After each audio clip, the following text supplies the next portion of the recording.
So they pronounced me clinically dead. There was a blood test or something. I used to get scared for like 3 days. I used to have this stress or anxiety that I need to have a blood test going on. They're looking for a home. I did my bachelor's and master's from IBA. We should have some nursery of start, and then you can graduate them to a school level. We lack a vision as well as a nation. I'm not talking about the exceptions, but Einstein used to say, right, is that imagination is far more important than intelligence. luckily after like 3.5 days or maybe 4 days, I came out of the coma. Surgery was about, success was 20%. But my father took a decision, despite being he was also a very risk-averse person. The joke that goes as that why Pakistan doesn't have a football team. Because if they were to get a corner, they will set up a shop. They're not looking to buy a drill.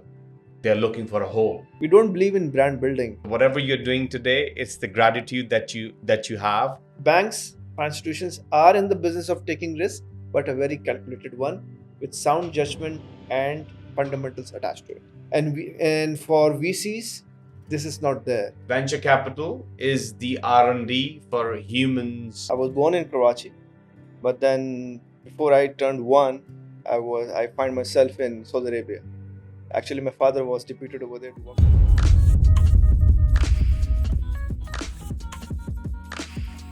Arsalan Nayyar, thank you so much for joining us today.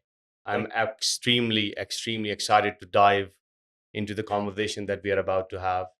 So you are a very experienced corporate and investment banker, currently working with government fund in Saudi Arabia, Yes. originally from Karachi, Yeah. Pakistan. Why don't you bring us through your introduction, your journey?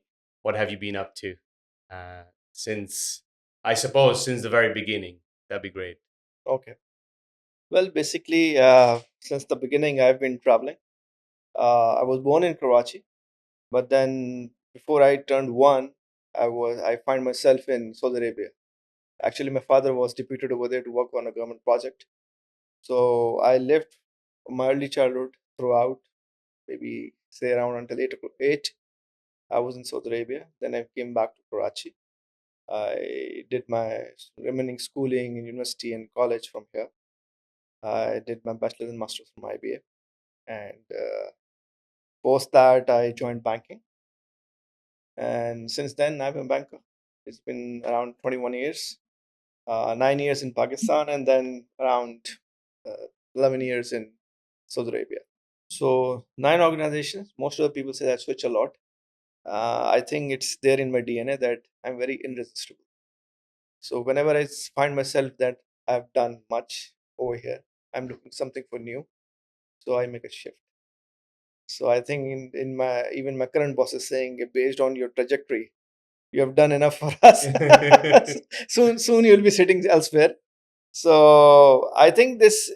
Some people say that it shows immaturity, or what do you call inconsistency in your career or something. But I see that the more you shift, the more people you work for, the more organization you work for, you end up learning something new, because every culture, the culture of every organization, and you can say the working under different bosses will help you learn something new, because everybody has his own character. Even organization has its own character. So when you teach, or when you work with different characters, you end up learning something new, physically or personally and professionally.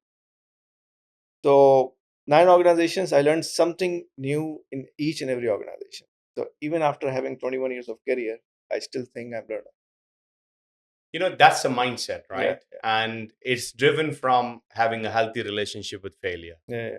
Because a lot of the times people say that, hey, you want to stick to one career, you want to have a stability, and you want to make sure that you don't rock the boat. Yeah. Because everything is going great, so you don't want to switch. But obviously there is something, when you mention it's in your DNA, right? Yeah. Obviously there is something that happens to us early in our life, in our upbringing, that sort of makes us adventurous per se, right? Yeah. We are exploring, and we are not settling.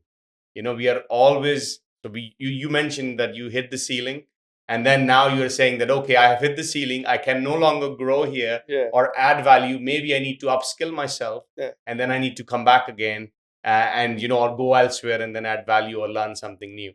Yeah. So talk to us about. So you mentioned that your father was deployed in KSA. So what was your father doing?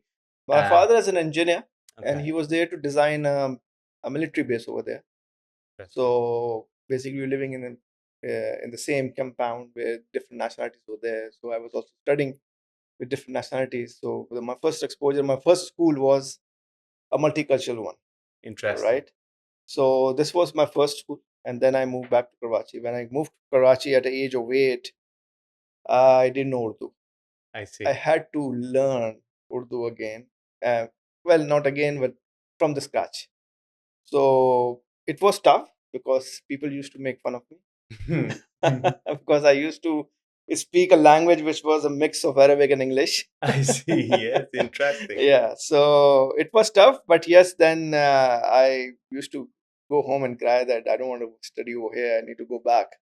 So, but that was the first time that I faced some difficulty. So, but I managed it. So it was a good one. And then, well, I think there's a lot of failures in your life which you come across, but you need to learn something out of it. So you always, it's every event happen in your life gives something a good lesson. So that lesson will shape up you as a person, and as well as it will help you in growing in your personal and professional life. Well, I can share one example with you that while I was studying, I had a terrible accident that happened back in 99 when I was like 18 years old. So what happened was, before that accident, I was a very, you can say, introvert. I still am an introvert, but very mellow person. Never used to argue for anything, and even I was so, you can say, I can say I was very naive and stupid that I used to be scared of whenever there was a blood test or something. I used to get scared for like 3 days. I used to have this stress or anxiety that I need Fear. to have Yeah. a blood test going on. So this was the kind of person until 1998. So in early 1999, I had an accident. It was a bike accident. I was not riding a bike. I was hit by a bike from the back, and then when it was a super bike, I think it was 450 cc. Somebody was riding it. He was driving on the wrong side, so when the car came in, so he jumped on the pavement. He hit me from the back, and I smashed my head with the pole. Wow. So immediately I went to coma. So I remained in coma for 4 days. And first, the some people took me to a hospital. I don't want to name the hospital. It was one of the biggest hospital over here. So they pronounced me clinically dead. But my father, when came in, he said, "No, I will take a second chance." So he took me another hospital right next to it. So luckily, or maybe I was destined to live more. The head of the neuro department came in, and he recognized that I'm not unconscious, but I am under coma. So he took me to neuro ward, and then he diagnosed that I am a coma and I have serious head injuries inside. So they waited for me. So they had my CT scans done. There was a lot of bleeding, and they could not operate until I come out of the coma. So luckily, after like 3.5 days or maybe 4 days, I came out of the coma. And now this is where the lesson will start for myself. So the surgery happened. It was a long surgery, about maybe 9, 10 years, or 9 or 10 hours. When I came back from the coma, well, before the surgery, when I came back from the coma, I was under amnesia. I was not even recognizing my own parents. So immediately surgery was performed. Slowly and gradually, my memory came back. But when I came out of the surgery, I was shifted into the room. I was so scared of myself that I was not even moving. That if I move again, something gonna happen.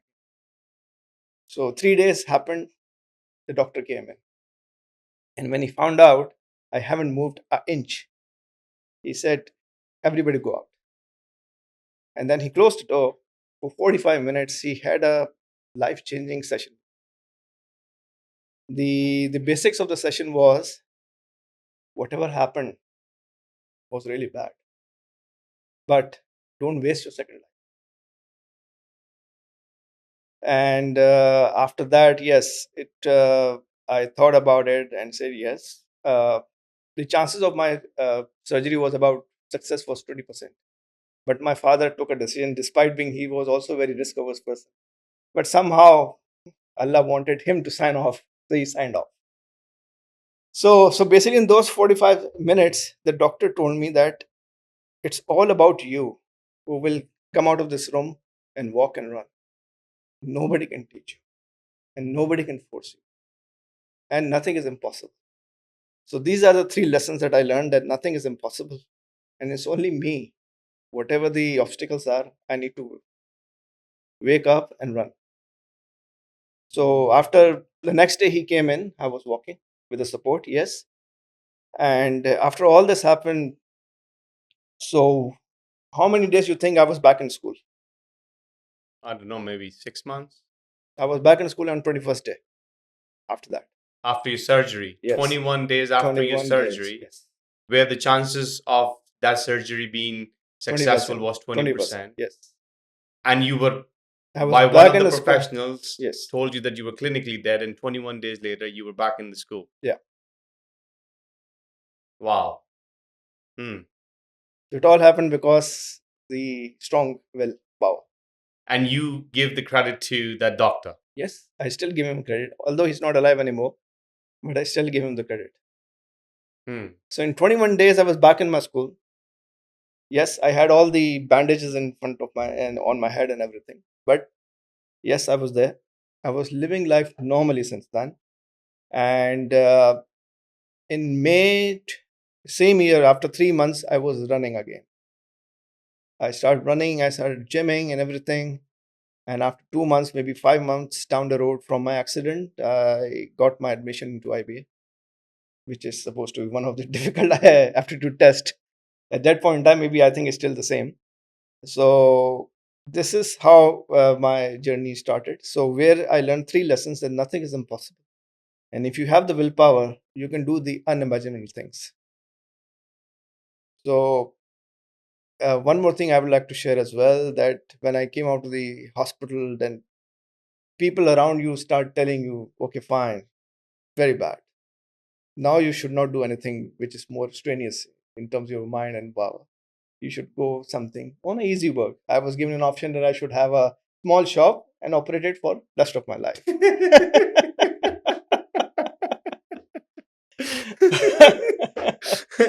But Oh, very Pakistani. yes, Yes. yeah. So I had two options: either to listen to them or either go rebellious.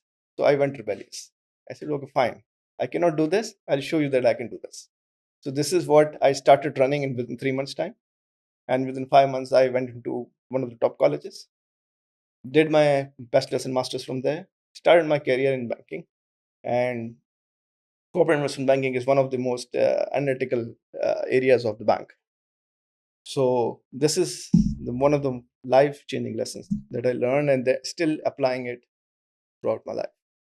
I feel very privileged to be hearing this story firsthand. Yeah, And I've known you for quite some time, and I wasn't aware of this story. And as you mentioned that you are an introvert, so yeah, I can see that, right? That it takes a lot for you to even yeah. speak of it, right? So when was the last time you spoke about this Maybe story? like 18, 19 years with someone. Thank you so much for sharing that. I think I am inspired by this story, right? I do have I have had a fair share of challenges and stuff, but nothing comes close to being in the coma. And you know, that shock your subconscious must have taken. Yeah, And then, there is a lot of wisdom and gold nuggets that's coming to mind right now, that your father saying that, hey, I'm going to take a second opinion, yeah. you He know, didn't. you know what I mean? He didn't, Yeah. and that is very unlikely of him. Uh-huh. And plus, Uh-huh. the time was also short. They need to do it before the blood spills all over. All over. Yeah, yeah, So that happens. yeah, Then you go into the surgery with a very, very, very small chances of a success. And the level of humility and your mindset, the way I'm reading it, right? That you are giving the credit to that doctor, right? yeah, Um, I think gratitude brings you places. So whatever you're doing today, it's the gratitude that you have. But often, especially this day and age, you will see all of these motivational speakers or people who are telling you with the examples and what you have, and people who go through the adversity, they still are not able to do 10% of what you have done. Yeah. So as a CEO coach, as an executive coach, what I usually say, right, with the coaching, right, it's not what you actually teach or mentor or share, or like you get them to realization. It's the person who accepts it, because ideas are dime a dozen. So what that doctor did with you, he planted that seed. Yeah. Right, so he planted that idea, but the real deal is to process it. Yeah. And then bring it to fruition by executing on it. So you just use that fuel where people are saying that set him up a shop, right? And because he's now gonna be retarded, excuse my, and this is, I have to laugh at this because this is a DNA. You mentioned that companies have DNA, Yeah. or each boss have their own DNA, or each individual. Nations have their DNA as well. Well, and exactly. and Pakistan's DNA, this is the humorous side, right? Ah, it's not possible. That's one thing we say, and then the Yeah. other thing we say is he's done now, or she's done now, nothing can be happen. So set him up a shop. Yeah. And it reminds me of a joke, right? There is a joke that goes as that: why Pakistan doesn't have a football team? Because if they were to get a corner, they will set up a shop. So in your case, that's exactly what you were advised. Yeah. That set him up a shop.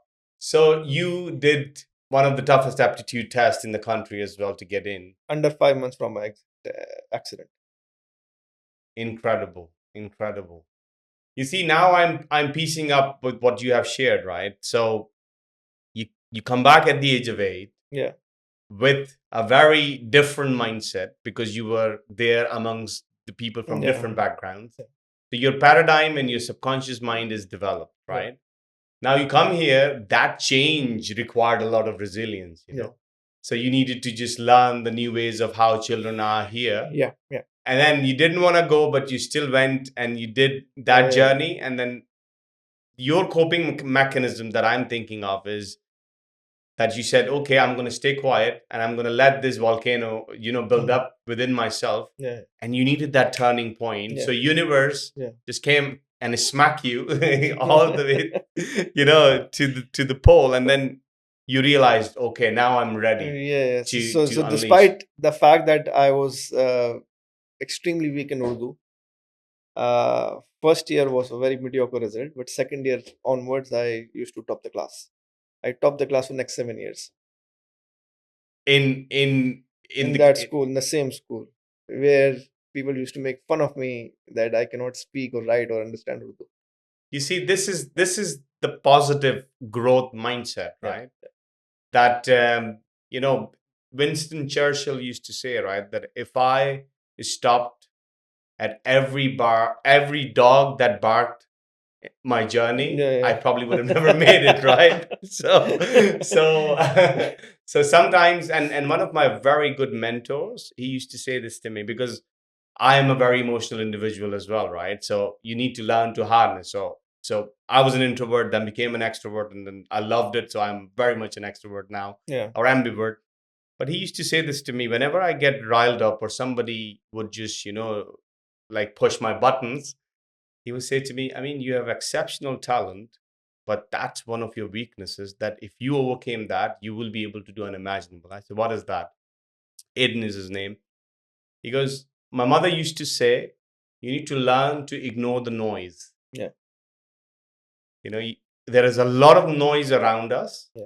If you build that relationship with yourself, and if you just literally, just go hell for leather with what you believe in, what you think it's your calling or your purpose, or what you think that you want to even go and achieve, right? You just ignore the noise and you just try. What's going to happen? Going to fail. But failure is a feedback loop. Yes. You fail, you get the feedback. But you see, one thing, what you also very nicely said at just there at the beginning, that every time you fail, it is your obligation to learn. Yes. Because if you don't, then that's a waste. Yes. That's a waste, right? Because in every failure, there's a lesson. Yes. and that lesson has to be harnessed. So what is it that you do after every time you face a setback? What is your, like, mindset, or how do you practically would go about it, or what do you have, the inner dialogue? What How do you do it? Well, basically, I haven't started, or you can say, undertaken any startup as such. Yes, I've done two or three things in my life which didn't do well. I have to close those businesses. Uh, but the reasons I figured it out later on, and the reasons are there in my mind. So whenever I think of something now, so I first think about those failures and the reason why it failed. So because some of the failures are common to all businesses, Hmm. right? It doesn't matter whether it's a school or it's a fintech or it's a bank or it's a manufacturing concern. Some of the failures are very common, Hmm. and I did make those common mistakes. So this is how I think I am one step ahead of the people who haven't tried anything. Yes. Yes. Yes. So basically, I have certain ideas in my mind. I haven't started them working on it that to make them a reality. But these days, I am basically a facilitator for a lot of startup enthusiasts. So right now, my role is more of a like what I do as a day job, and in the evening, as my hobby or say as my pastime, I help people who inspire to do something or they want to do something here or in abroad. So this is what I do. So as such, I'm not a startup founder or something, but yes, by meeting people, by helping people, I come across new ideas, and based on new ideas, I develop something in my head and then scratch it, then build something in my head, then scratch it. So this is what I'm doing these days. And yes, with every failure, you learn a lot. And based on the experiences I had, I think nothing is impossible. You Hmm. just need to believe in yourself, and you need to control the power of your subconscious mind. Hmm. And how do you do that? Well, basically, taking out negativity out of your thoughts. This is the first thing. And then, secondly, you have to have a firm belief in yourself. And I think these are the two main things that we need to inculcate in our nation over here, because there's a lot of negativity. The fundamentals are bad, economic fundamentals are not doing well. Even the next 4 or 5 years are not expected to be very good. But in these scenarios where there is a lot of inefficiencies, or you can say poor performance of the economy, you come out with the ideas where the startups are originated. Hmm. So, in my opinion, if the economy, the third world country, especially the country like us, which is in the developing nation, you have more gaps in the system, Hmm. and those gaps can be filled in by new startups, not Hmm. necessarily the IT startups, but in non-traditional, the traditional startups, the conventional startups as well. So, I think we have a nation of about 250 million people. We should be having more startups than other countries. I was just going through the statistics. We are not amongst the top 20s in Hmm. numbers of startups having been done. And even the smaller nations having like 10 million, 15 million populations are in the top 20.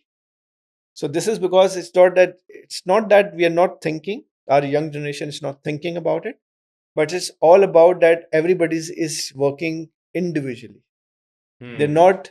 I think there is no platform over here set up by some private individuals or the government, so that all the energies of different startup initiators is converging to one place where somebody can guide them and project those startups to something else. So I think one of the smallest countries, I should not be taking the name because our government sentiments with that, with the political connections with that thing. The nation is only 17 million people, and they were on the seventh number of startups done by the countries. It's seventh. So, and we are 250 million.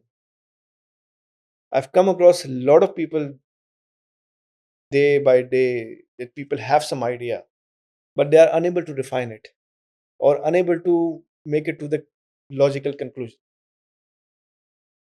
So, and I've seen while working in the Middle East, I've seen a lot of government or private platforms are coming in to Saudi Arabia. Where they are bringing the startups or the new ideas or the new business idea or the companies where they can collaborate with the Middle Eastern region. But I don't see it happening from Pakistan. Interesting. Yeah. So But you hear it in the news that there are a lot of people setting up companies in the Middle East and yes, migrating it's and stuff. What's happening yes. there? So basically, yes, a lot of people come from Pakistan, but everybody comes individually, Hmm. right? So everybody's making their own effort. In my opinion, we should have the same thing, that we should have a platform, that because if you have a platform, then you can cross sell a lot of things. For example, if XYZ entity from Pakistan goes to Middle East, any Middle Eastern country, and pitch something, the country would say, okay, fine, I don't need this. But if you're coming from a platform, they would say, okay, fine, hold on, we have that solution as well. I'll call company X to do it. Hmm. We are pitching Y right now, but X can do it, so let's pitch that. So you could say you have a collective effort where you can make a difference. And you think that's absent in Yeah, yeah, Pakistan? yeah. And plus, I think it works, because this is what I used to do in my banking career when I was on the right now I'm on the risk advisory side. Previously, I was on the structuring side. So I used to meet companies. They said, okay, fine, no, we don't need this right now. But I said, okay, so how the business is going? When you talk to a company, when you talk to someone, then they said, okay, yes, I'm doing this and that. In this area, I'm having some trouble. Okay, fine. Then you need to be creative with that. Okay, fine. You have this problem. I can bring in something who can resolve your problem. Hmm. Maybe it will not benefit you, but it may benefit you as a nation, or it will benefit you as a company. I think that's very interesting. So you mentioned that despite the fact that we have big population, the number of startups that we are, uh, you know, throwing out in the world or like producing are low relative to the nations who are a very small percentage of our population. Why do you think that is? Because we all work as individuals. We don't Okay. work as a nation. And what do we Not need to in do this then? domain, in every domain. And what do you do to alter that domain, as in like alter that DNA, or what do you do to even get that message across? Well, I think uh, the concerned person from the ministry, from the government, should take a step forward, brings some platform to the table, ask everybody to please do this. I think we should have some nursery of startups, and then you can graduate them to a school level, then to a Hmm. high school level, and then once it is ready to be sold, you take it to some shop where it can be done for export or the local or everything. But it should be done with certain mentorship or some experienced guideline who can, if somebody is deviating from the track, then you can just put him or her back. And you touched on something. You said that in the evening when you are done with your daytime job, which is very important work, by the way. Yeah. And it makes me very proud as well that, our Pakistani individuals are going and working with, one of the leading, with innovation, with, advancements, one of the leading nations are Yeah, advising to the government, yeah, right? yeah, yeah, So that's an achievement in itself, yeah. right? But then after doing that important work, you still find time to mentor or play your part Yeah. with the startup ecosystem. So that speaks that you have love for that. But then out of 15 million things that you can be doing with your time, what is that driving factor that makes you do that in your spare time? Since I work for the government fund, I meet a lot of people from different countries who are coming in to pitch the ideas. Okay, under the 2030 vision, Saudi Arabia wants to do this. We have this place. If you want to do that, we have that in place as well. So this is what we propose an idea. This is how it can be done. If you are up for it, then we can set up a joint venture and move forward. So Hmm. in that we only not have the developed countries, but also developing nations as well are coming in, because every nation has developed a certain niche for themselves, and we also have certain niches as well. But we're not coming in per se as the something that we need to sell it and export a talent.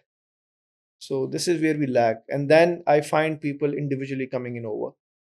So when they come on over, so I try to help them to, at least not at a bigger scale, at least at a middle scale, they can reach something out of it.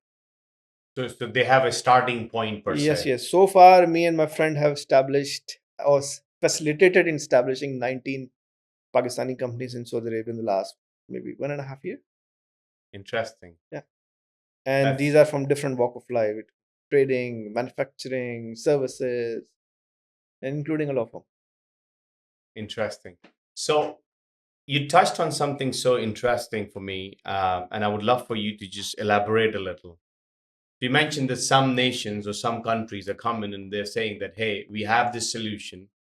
We have studied what your 2030 vision is, and we can offer that to you, Yeah, yeah. and we can set up a joint venture with you if you Mm. are so open to invest Mhm. with us or invest in us Yes. in the country, right? Yeah.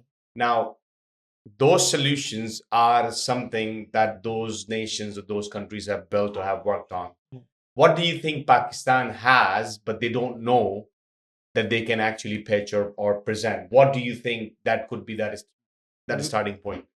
Well, Pakistan is basically an agriculture country, Mm, and we can do a lot over there. And but the irony is that we have not innovated our agriculture sector as well. So even if we haven't done it, we can still think of a lot and pitch something uh, to the Middle Eastern countries who are willing to invest in, because they have a land, they don't have a resources in terms of manpower to do it. So that's why they're inviting other countries to come in and set up something over there. Like for example, I think we lack a vision as well as a nation. I'm not talking about the exceptions, but because I spoke to few big entities in Pakistan that yes, this is a sector where Saudi market is growing. You can you have a successful business. Come and spread your wings outside Pakistan. They said no, we are doing enough. We don't want to go beyond that. hmm. So I think there's a lack of vision as Where does that come from? Do you think? Einstein used to say, right, is that imagination is far more important than intelligence. well. Yes. And I feel often incompetent with many talented people I come across in Pakistan. And you rightly said, the vision, the imagination is missing. And how do you enable that? Where does that come from, do you think? Well, I think you cannot shake the DNA of every person, but at least you can instigate something in any person. At least give it, you can say, electric shock to the DNA. Maybe it will work, maybe it will not work, but I think it should work because we don't believe in brand building. Like, for example, there are few brands, big brands over here in the FMCG sector, a local brand, successfully doing massive, also selling internationally. And one of few of my Saudi colleagues once told me that, okay, fine, you're from Pakistan, so have you ever tried this Indian brand? And they were talking about the three spices brand that we manufacture it, but they think it's Indian because we haven't done the right market. We Hmm, haven't projected the brand in the right manner. interesting. So I think this is a failure on their part that their brand is labeled as Indian. You know, you touched on something very interesting for me as well. Just the other day, I was having a discussion, right? That we are brilliant at serving. We offer services. Hence, our, why is ending with the service delivery. Yeah, That what we are doing is going to end at service. yeah. We never really stop to provide solution, right? And that require critical thinking, because a solution, there is an example that always gets thrown around, right? Is that if you see a person looking to buy a drill, what do you think he or she is looking to buy? They're not looking to buy a drill. They're looking for a hole, Yeah. you know? And that's a solution they are looking for, right? Understanding that concept and then combining it with the power of the brand, right? That the same thing, I had a friend, right? And again, I'm not at the liberty to mention the name, but they were purchaser for a very well-known brand in Europe Okay. with just alone in Ireland 170 branches, right? Hmm. And when they used to go to China, the production of that brand, which is going to cost you 4 times, 4 to 5 times the amount on average, is the same plant for the most economical, the big sort of like a clothing brand that you would find, but on a lower end. Yeah. Same manufacturing, right? 5x. It's the Yes. power of the brand, right? Yeah. Because people buy the value or the brand that. How do you instill that thought process? How do you instill that? Where does it have to be driven from? Is it to be driven from schools? Is it to be driven from college stage? Is it to be driven from universities? Where do you think, or is it to do with startup ecosystem, business coaching? What do you think that works in other nations and that we can do here in Pakistan? Well, ideally, it should come from the home, but if it's not, then it should be the early school, And you should because we need to develop the entrepreneurs or the brand builders from that point in time. from root onwards, Yes, right? yes, And yes. we have particular Maiman community, for example, right? They are known for doing Yeah, dhanda, like yeah, you start yeah, yeah. at the very early age, and it's Yes, true, preferred true, true. over Yeah, education, yes, right? yes, yes. So no, they are the I think they are the master craftsmen of doing business. Mm. So I would say I have a lot of friends from that community, and they also tell you if somebody is working and they're not doing some business, even the family business or their own business, they've been considered as outcast. That you're Yeah, not yeah, Maiman, right? you're not from the community. That is so Yes, interesting. I think it's not about the capabilities, because a lot of us are working in the Middle East and helping in establishing the businesses over there, because there's a lot of reliance on us since the 80s, that we have built businesses or helped in building businesses from the local nationals over there. And still, I think in much bigger companies over there, the likes of big families in Saudi Arabia, the group CFOs are Pakistan. And they are not even only CFOs, they're also making the strategies, making the strategies for diversification and establishing new the related businesses and expanding the group operations. So if we can do it for others, why not for us? It's So just it's, that thought. yeah, it's not about the capability. So maybe if we have a platform, if we have some direction from the government, from the nation itself, we can do it in a much better way.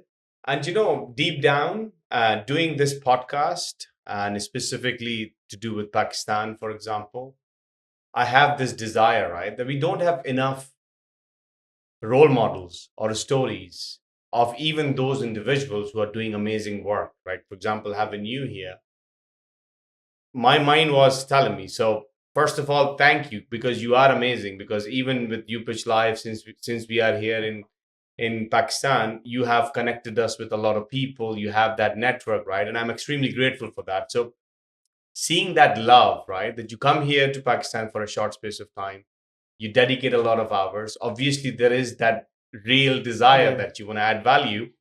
So, once we know that there isn't one or two, right, there are many of us who think in same lines, yeah, right?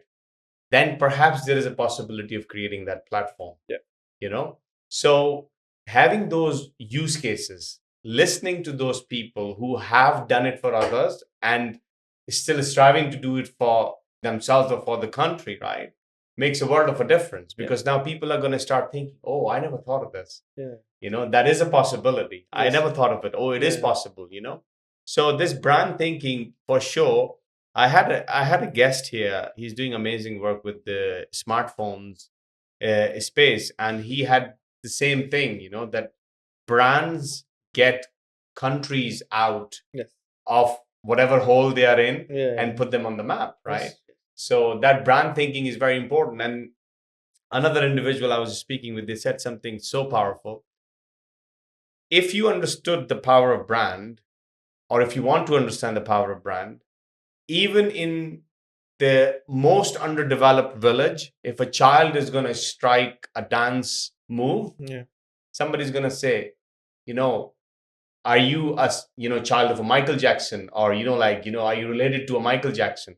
So that power of brand, right? Or if a kid, scores a goal in a in some fashion. They were like, oh, Maradona, like, are you a Maradona, right? So that is also a brand, right? So the people who work on their own craft, Yes. that is also a very good starting point that you can become a brand, not by superficial, without having the depth or the surface, or mastering your craft, right? So understanding that is very important as well, because these days with social media, a lot of startups, even, like, you would get this 2 minutes of fame, and if the substance is not there, the money is gone, the trust is lost, because when VCs, or when foreign direct investment or investors investing money, if you don't have that right fundamental, then you also have a problem, because you will have that 2 minutes of fame, but the sustainability isn't going to be there, right? So what is your take around that? Well, I think yes, there. See, for startups, it's a gamble, Hmm. right? It's maybe the inner wishful thinking of someone that yes, this should be the new way of doing this. So that may be acceptable to a nation, to a region, or to a country, and that may fly. And for some time, at some occasions, it's flawless. It works really well. So it becomes big, for like Uber, right? Yes. It was not a very, you can say, there was a gap, and there was not a gap in one country, there was a gap across the globe. And that founder or innovator or the thinker came up with this idea. Hmm. It flew, Hmm. right? For example, I think there was another lady from the US. She came up with some drug or something, or injectable or something, which end up turning to that it's not doing well, but she became a billionaire in the process. Yes, yes, yes. That story was there, that they did a Yeah, lot of R&D, and the yeah, product wasn't a success, yeah, but because they were able to get the venture fund yeah, to run it, and she became very popular. yes. You see, I often, and I would love for you to touch base on a little bit of your journey in the corporate, right? So after you graduated, what kind of work you carried out in Pakistan before you went to Saudi Arabia, right? But before I do that, I often, for educational purpose and to remind myself as well, right, is that venture capital is the riskiest asset class, Yes. right? And to further simplify, what I say is that venture capital is the R&D for humans, or human race, basically, right? Where we can put some R&D fund into exploring the possibilities of solving a problem that might be a problem at large, that if you do it in a specific region, you can perhaps scale it to Yeah. other regions. But the condition, what in my opinion is a must, that when you're doing an R&D, you're working on a prototype, and you're making sure Mm. that it's taken care of, and or it's a success to an extent, right? But then there was another piece that happened recently in venture capital space, right? Was that all of a sudden there was this land grab, that mad expansion with everything, right? So you mentioned Uber, right? But Uber is still not per se profitable, right? Mm. So yes, there was a gap. There was, like, it has opened up industry, right? There is a huge industry that was built. A lot of startups who took inspiration in different segments as well. But that, you know, unsustainable rapid land grab or scale or blitz, which just pumps, like billions, and then all of a sudden there's nothing to show for, which sort of dries up the dry powder for other innovators or other inventions. What is your take around that? Well, I think the mo- most of the startups are not even profitable in the first 5 to 7 years. Hmm. I think, taking example Uber, I don't know when it was established. Uber made a profit, I think, last year in one quarter, For the first time, for the yeah. first time. Yes. Hmm. So these kind of businesses are not really profitable from the inception. And I think this is not abnormal. A lot of businesses don't make profits in the beginning until and unless something happens in the world that makes you rich, Hmm. right? So you fill a need or something in a manner that everybody moves forward towards your product. Hmm. So I think this is not bad that you're not profitable, but yes, this is, but still the funders and investors, the founders are still making money. Hmm. So there's an opportunity. That's why still people are coming in. But as far as banks, financial institutions are concerned, we don't do it. Why? Because firstly, we play with the people's money. We accept deposits and then we lend. So we take risk. We banks, institutions are in the business of taking risk, but a very calculated one with sound judgment and fundamentals attached to it. And for VCs, this is not there because they are there to make big bucks, and you can only make big bucks if you're taking in a risky project. So higher the risk, higher the return. Lower the risk, lower the return. When banks operate somewhere in the lower and medium end of that, because they want to make money, they want to give uh, what do you call profit to the depositors, and they want to make the balance sheet healthy. So we don't do it, but still I work for the government. It's a development fund. Yes, we do undertake the greenfield project, which banks usually don't do, but it goes through a lot of due diligence. Sometimes it takes about 6 to 7 months to take a whole technical, marketing, credit, financial analysis, and everything. But still, we don't do entertain projects like Uber and all. So something that technology is proven, new but a proven technology, and we have some what do you call maybe the 10 projects across the world, but at least two or three are successful. So we need to look at that as well. So basically, if you look at that, the Saudi government has recently invested in Lucid.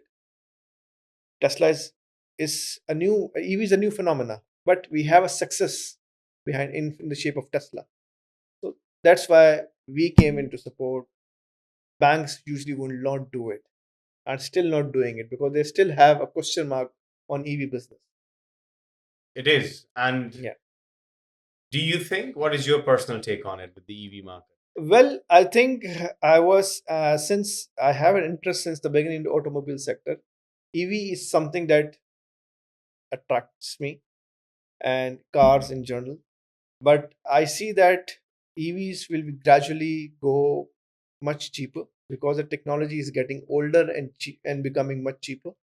I think in back in 2021, the research was saying that the total cost of EV car is 53% the EV battery. Now the cost of the EV battery reduced to 29%. Hmm.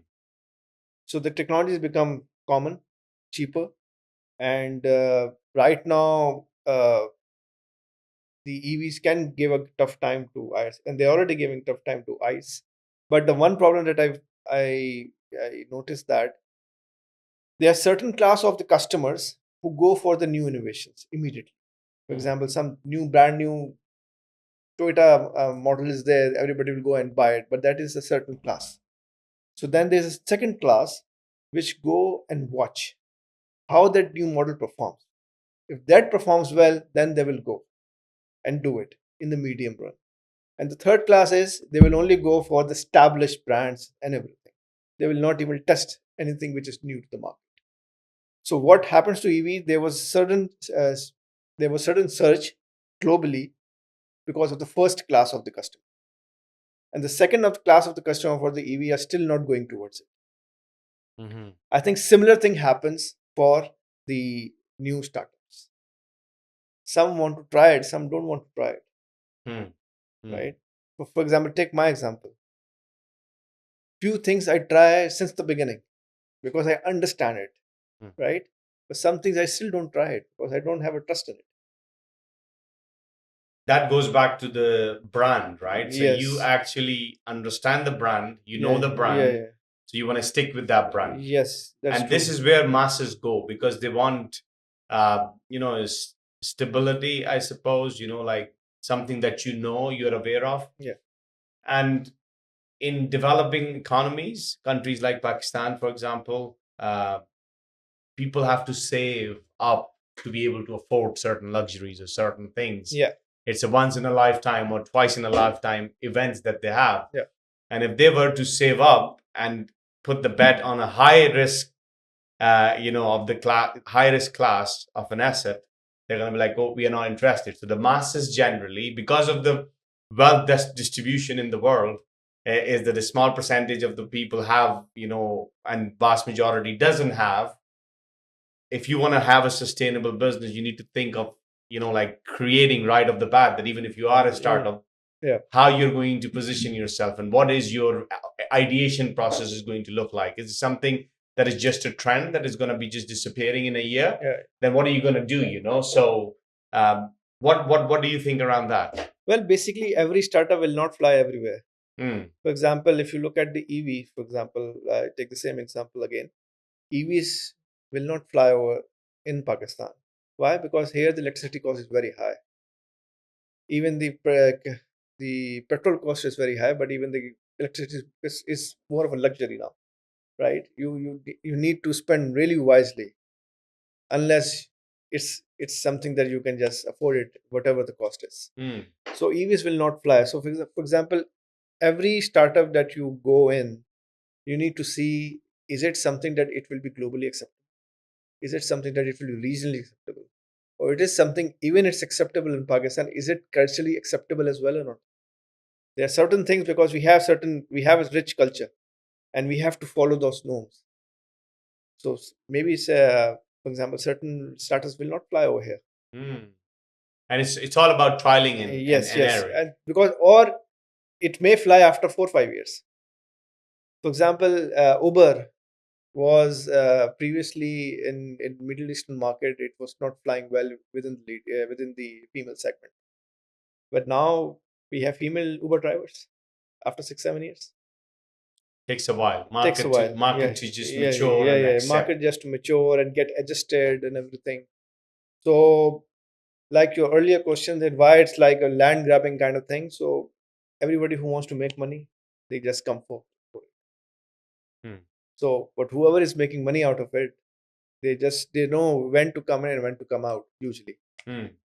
And that's equally important. yes, Knowing that yes, when to go in and knowing when to yeah, just yes. So cut your even if the losses. idea, for example, I think for starters, even the idea is not very strong, but since there's always a hype for a start, Hmm. so the first mover advantage takes all the benefits, Right. whether later on it will fly or not. So That's a very key message. yeah, You used a very interesting word, and I like it. But according to your calculations and your analysis, Pakistan needs startup nursery more so than anything yeah, else, yeah. right? And it's a very wise and it's a very profound. I find it very profound, to be honest, because you can't expect a child who hasn't learned to walk and expect them to run a marathon, right? Right, yeah. Is that something what you meant when you said the startup Yes, nursery? because I see a lot of ideas. I hear a lot of ideas, right? Some of them are very techy. I'm not a tech person, right? But I see some flaws in it. But if you go and talk to some techie, they will find more flaws in it. So, but if there is some mentor or someone who can guide, they can just refine the idea Hmm. and make it a good one Yes, and yes, make it fly as well. yeah. The quality So of your that's funnel. why there has to be a nursery where the startup founders are working on it, who are not that experienced. Somebody is sitting on them, or some platform, or some regulator is sitting on them, who can just provide an opportunity or a place to them where they can guide themselves, refine the idea, take it to the next level so that it can be pitched in the market for the VC funding. Very interesting. And when you were in Pakistan, right? So, what kind of banking experience did you have? What did you do? Which, you, and I'm touching it with what you said at the beginning, right? That you work somewhere and you touch the ceiling and you said that you got to try something better, Yeah, right? yeah, So, I'm assuming that you must have done, something phenomenal here in Pakistan before you went to Saudi yeah. Arabia, right? So, So basically, I worked in four organizations over here, spanning about 8.5 years, and I have one problem, which is an opportunity for me as well, that I cannot say no to anybody.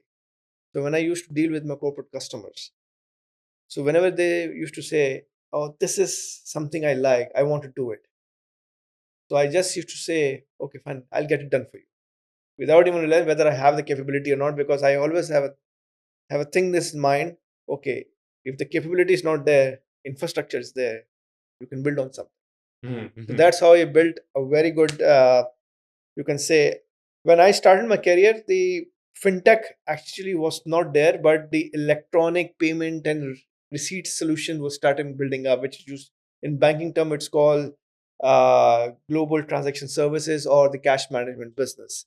So previously, everything, for example, if the company is sitting in Karachi and they have dealerships across the country, they used to get the sales realized after like week, 10 days, 12 days. So then a cash management concept came in back in late 90s, but it was very limited to the foreign banks or very in a crude manner. Hmm. So when I joined banking back in 2020, end of 2003, this was something in the evolution phase. Hmm. So I saw that we were doing it for few customers. Then, but since the country is changing, the requirements are changing, the companies are evolving, though those requirements also in the need of evolution. So I came up with the solution that I linked the lending business and the collection business and gave a solution to one of the large families over here who are into automobile business. A solution that was very unique to Pakistan, but was not very unique globally. It was in some form was already available. So when I spoke to the chairman of the group, they said, "This is the requirement. Can you do it?" I just said, "Yes, I will do it." Hmm. So I then went back home, went to talk to my boss and said, "Why you accepted it? We don't have it." I said, "We don't have it, but we can have it." So this was the thing that I said, "Okay, we can have it." So I structured something that I linked the lending business with the collection business and end up serving them, reducing their TAT and helping them in reducing their cost of funding. So I think this and we also link it to the upcoming mobile solution as well. So on the mobile they can see the balances and everything. So that bank ultimately developed a full-fledged department for it and led to the online more led to the growth of more online business or online channels for banking. So you were at the Yes, so there are three, four things are operational in the bank. I just connected all of them and structured a solution. I think this is all what the fintech is. that is innovation. No, that is Yes, so this innovation, is right? what I've done. Then based on that, I developed the same thing. I got an opportunity to work for another bank, and I was got famous because of that. So in this, another bank, I did it with a certain difference because not every organization has the same capability infrastructure. Absolutely. So I did that. While I was doing that for that bank, I was exported to Saudi Arabia. That is so amazing, Yeah, taking a lot of risks, not settling, trying and learning different segments and having different roles and always adventurous got you to be there. As we're coming up to the end of our conversation, right? I want to touch on something to do with the future. So Vision 2030, it's a big one, yeah, right? And not only the emerging markets, but emerged markets are, all over it. For Pakistan, as you mentioned, that there are a lot of us who are, helping the ecosystem, drive that vision. But for Pakistan as a nation, for Pakistan as a country, right, it is a huge opportunity, yeah. right, to align or to add to that vision or get some benefits for development of the country, economically speaking. What do you think we need to do, or what do you think we can focus on to not miss the boat altogether? Well, I think the only thing that the regulators or the concerned decision makers in Pakistan are think of IT. So even the IT, yes, there's an opportunity, but in the Middle Eastern countries, they are ahead of us. In general, we don't have the skill which we our competition or the competing neighbors have. So if we give a solution some that was like very unique in 2000s, we project that. But the other nations are coming in, which is like 5-year-old technology. We are still living in the past. That's why we don't have the edge over that. Plus, in this 2030 vision, what we can do, we can leverage our expertise, or you can say the infrastructure we have for agriculture, because the country is also in need of developing the food security. Hmm. So we can do something on those lines. We have a land, we can do something. We can give a proposal to them that will come invest in this infrastructure. Whatever new will be built will be for you. This is what the other countries are doing. Brazil and Argentina is also doing that because they have a shortage. They don't have a land which is good for cultivation. So a lot of requirements have been done through the South American. That's why So there this is is yes, a lot of this is one thing Latin we can America. do, and then automobile sector is under development over there. We have not a very advanced automobile infrastructure, but yes, we have certain you can say the supply chain available. We have certain spare parts been developed. We can go there, start work with them, go small, understand the market. Maybe we'll come up with something that because that country has the money. If you have certain idea, if you're already working over there, you can pitch the idea. Even you can have a JV with them. Mhm. You can go big from there. You know, so summarizing, right? What I really, really love is, first of all, very heartwarming what happened to you personally, and then to have come out of it and just be here to tell tale, and very inspiring messages out of it, right? That how resilience, the power of your mind, if you put your mind to something, the power of will, and then practically work towards your goals, and don't be afraid to try different things, and don't be afraid to fail. But then bringing all of it together, you're saying that you cannot escape the process. Yeah, If there is a process, you need to work on the foundations, build your foundations strong, and then opportunities are endless.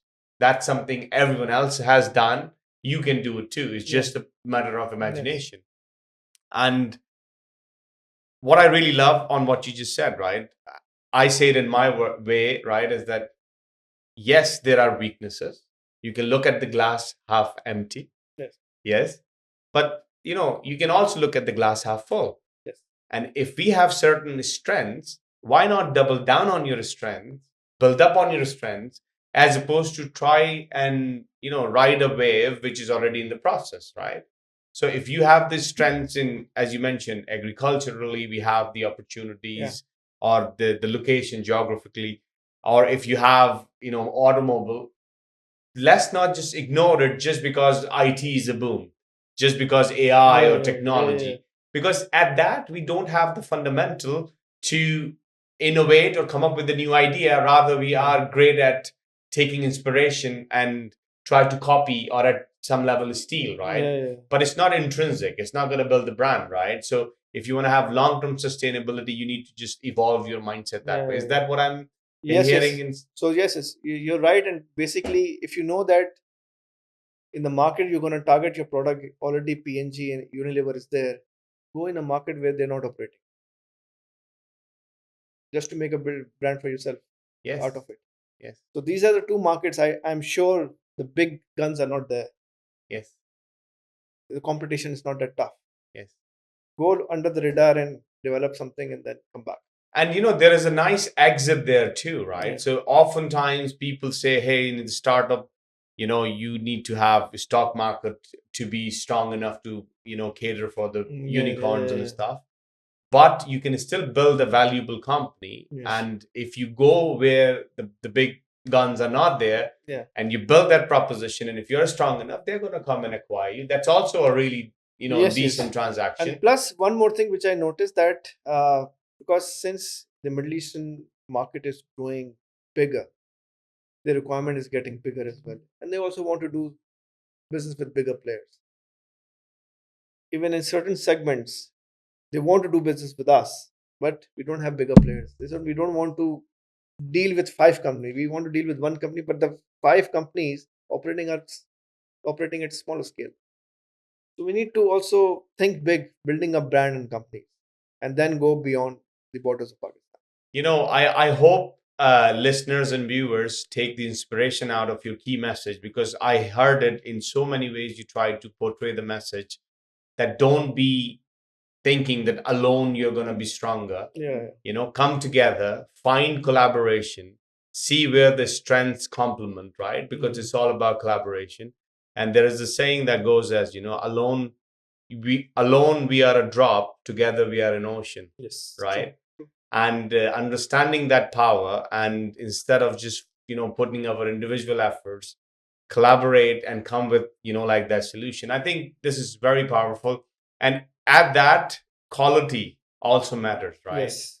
So do little and do collective, do little, but make sure that the quality is there, right? Yeah. And that's something that I often find personally anyway, that it's the last thing in our mind, right? It's the last thing in our mind to deliver the quality. Yeah. And is that something, do you think, plays a crucial part when you're Yes. dealing with Yeah. especially players like Saudi Arabia? Yeah. Yeah. Quality also matters. Even if you're small, but you build something unique and of higher quality, you still have a chance to make inroads. Okay. And lastly, what's the key message for the aspiring entrepreneurs or people who are against the uphill battle here in Pakistan, right? So, startup as is difficult. Yeah. Being an entrepreneur is as is difficult, no matter Mm. what part of the world you're in. Yeah. But if you are against the basics, right? If you are up against the policies, the difficulties, the economic, performance being not great, what piece of advice would you give people? And what is your prediction that how long do they have to sit the tide, right? And yeah, what's that piece of advice? Well, I think my message will be that uh, they need they need to continue to work on their ventures for which they're working, or they want to work on.